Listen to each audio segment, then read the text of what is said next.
Hello friends, আজকে আমরা যাব আরেকটি জায়গায়, একটা ঐতিহাসিক জায়গায়, দেওহাল, যে জায়গাটা অবস্থিত গুয়াহাটি থেকে 60 কিলোমিটার এবং নগাঁও থেকেও 60 কিলোমিটার। আমরা এখন 60 কিলোমিটার ডিস্টেন্সে যাব। সেখানে একটা ঐতিহাসিক শিব মন্দির আছে, মোটামুটি 400-500 বছর পুরানো। তার আগে আমরা একটা বিষ্ণু মন্দির আছে, বিষ্ণু মন্দির দর্শন করে তারপর আমরা সেই ঐতিহাসিক শিব মন্দিরে যাব। আমাদের সাথে আপনারাও চলুন, আজকে সেই ঐতিহাসিক শিব মন্দিরটি আপনারা দর্শন করবেন। চলুন। হ্যালো বন্ধুরা, আমি দেবার মন্দিরে যাই।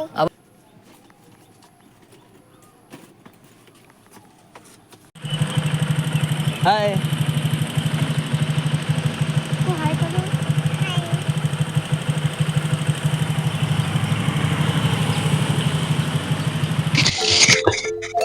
দেওশাল মন্দির জাগিরোড শহর থেকে 4 কিলোমিটার ডিস্টেন্সে আছে। এখান থেকে আপনি পবিত্র যে অভয়ারণ্য, বন্য অভয়ারণ্য, তা মাত্র 1 কিলোমিটার ডিস্টেন্সে। হিন্দু পৌরাণিক কাহিনী অনুসারে এই স্থানটিতে মহর্ষি বাল্মীকির আশ্রম ছিল। এই দেওশাল মন্দিরের নিকটবর্তী রেল স্টেশন হলো জাগিরোড। এই স্থানে যাওয়া বেশ সহজ, কারণ এটি জাতীয় সড়ক 37-এ অবস্থিত এবং এইভাবে ট্যাক্সি গাড়ি এবং বাসও উপলব্ধ আছে। গরম অনেক ছিল, তাই রাস্তায় দাঁড়িয়ে আমরা একটু কোল্ড ড্রিঙ্কসের ব্রেক নিয়ে নিলাম।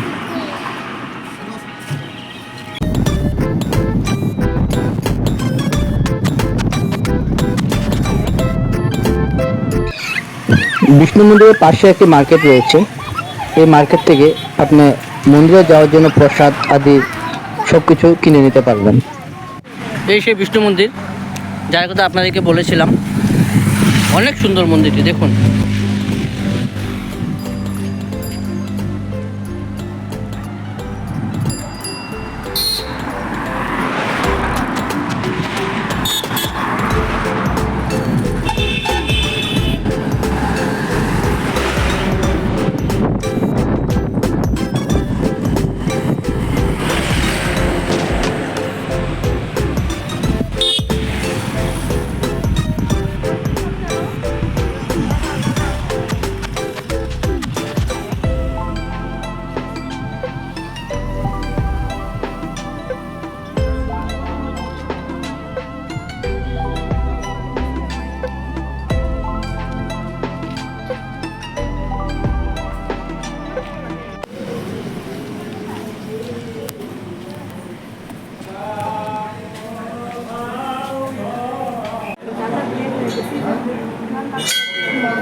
এই বিষ্ণু মন্দিরের ভিতরে যা দৃশ্য, তা অনেক সুন্দর।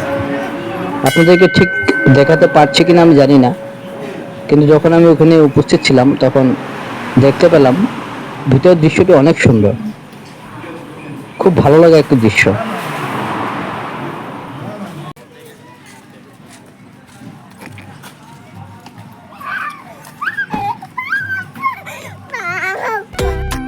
বিষ্ণু মন্দির দর্শন করে আমরা আবার রওনা হলাম সেই দেওশাল মন্দিরের দিকে। শিবরাত্রিতে এই দেওশাল মন্দিরে লক্ষ লক্ষ ভক্তের সমাগম হয়। আপনারা ইচ্ছা করলে এই সময় এখানে এসে শিব বাবার দর্শন করতে পারেন। এছাড়াও এই স্থানটির কাছাকাছি অনেক আকর্ষণীয় স্থান রয়েছে, যেমন পবিত্র বন্যপ্রাণী অভয়ারণ্য এবং ভারতের কালা জাদুর রাজধানী হিসেবে পরিচিত মায়ংগ্রাম এর পাশাপাশি অবস্থিত।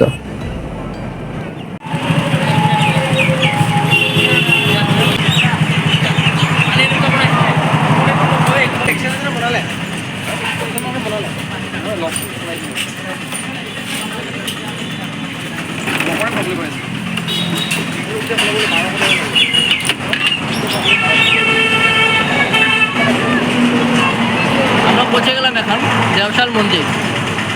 গুবার দেওরাজা চারিবার দেওশাল শিব মন্দির, রাজা দিনের, মোটামুটি 400-500 বছর পুরানো হবে। চলুন আমরা ভিতরে গিয়ে দেখি সেই 400-500 বছর পুরানো সেই শিব মন্দির।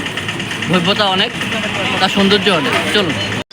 মন্দিরের ঠিক সামনে আপনারা অনেক দোকান পেয়ে যাবেন মন্দিরের জন্য পূজার সামগ্রী নিতে। আমরা এখন আমাদের একটা থাল রেডি করে নিলাম। পূজার জন্য যা যা সামগ্রী প্রয়োজন সম্পূর্ণ আমরা এখান থেকে নিয়ে নিলাম। এখন আমরা মন্দিরের ভিতরে প্রবেশ করব। এটা সেই মূল প্রবেশ পথ, সেই গেট, যে গেট দিয়ে, যে প্রবেশ পথ দিয়ে আমরা ভিতরে যাব। মন্দিরের সামনে একটি শিব মন্দির বানানো আছে, কত পুরানো তা জানি না।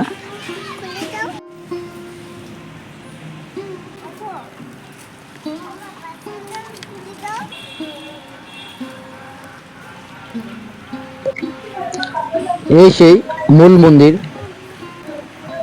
যে মন্দির 1600 শতিকায় নির্মাণ করা হয়েছিল। চলুন একবার আমরা ভিতরে গিয়ে দেখি ভিতরে সেই শিবলিঙ্গটি, সেই আজকে থেকে 500-600 বছর পুরানো শিবলিঙ্গ, তা একবার দর্শন করি। মন্দির ঢুকতেই দুপাশে নন্দী মহারাজ বিরাজমান। ভিতরে ধূপ প্রদীপ এসব জ্বালানো বারণ আছে, তাই বাইরের মন্দিরের দুই সাইডে যে নন্দী মহারাজ বানানো আছে সেখানে আপনি নিজে প্রদীপ জ্বালাতে পারবেন, ধূপ জ্বালাতে পারবেন।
এই হলো সেই মূল গর্ভগৃহ এবং সেই ঐতিহাসিক শিবলিঙ্গ।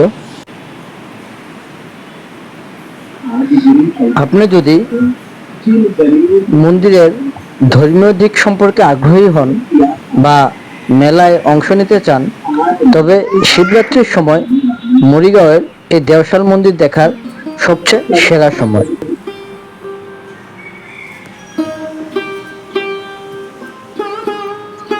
এখানে ছোট্ট করে মা কালীমার একটি সুন্দর মন্দির বানানো হচ্ছে, সে নির্মীয়মান অবস্থায় আছে।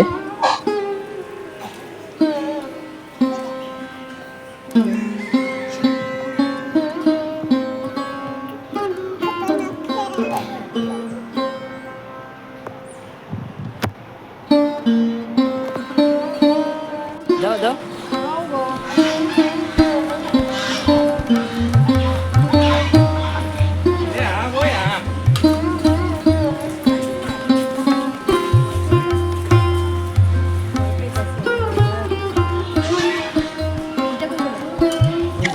এখানে একটি পরম্পরা প্রচলিত আছে। এই শিব মন্দিরের যে প্রসাদ, এই প্রসাদ এই হাঁসকে এখানে খাওয়াতে হয়, তাই আমরাও প্রসাদের থালি বাইরে এনে এই হাঁসকে প্রসাদ খেতে দিলাম। ভিডিওটা কেমন লাগলো কমেন্ট করে নিশ্চয়ই জানাবেন এবং নতুন হলে চ্যানেলটিকে সাবস্ক্রাইব করে দিবেন। সবাই ভালো থাকুন, সুস্থ থাকুন। ধন্যবাদ।